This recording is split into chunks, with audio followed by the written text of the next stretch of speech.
Sir, నా పేరు శ్రీను. మా వైఫ్ శ్రీలక్ష్మి. ఉన్న రెండో కొడుకు చిన్నాడు. వారం రోజుల ముందు చిన్న నొప్పి వచ్చిందని చెప్పి పిహెచ్ తీసుకొచ్చాను సార్. ఇక్కడికి వచ్చా తెలిసింది ఇందులో హార్ట్ ప్రాబ్లం అని. హార్ట్కి నేను కఫం పట్టి స్ప్రెడ్ అయిపోయి కిడ్నీ వరకు వెళ్ళిపోయింది సార్.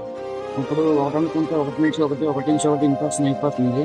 ఇప్పుడు అర్జెంటుగా ఆపరేషన్ అంటున్నారు, లేదంటే పైప్ పెట్టి తీసుకొని వెళ్తున్నారు. ఇప్పుడు ఆపరేషన్ అంటే 50-50 అంటున్నారు. ఇక్కడ మెడిసిన్ తెచ్చుకోమంటే రోజుకి 2000, 3000కి 2000 అవుతుంది. మాకు ఎవరు ఇచ్చేవాళ్ళు ఎవరు లేరు సార్. దాతలే. నేను ఆటో డ్రైవర్ని. నేను రోజు వెళ్తే కానీ ఒక 500-600 తెచ్చుకోగలను.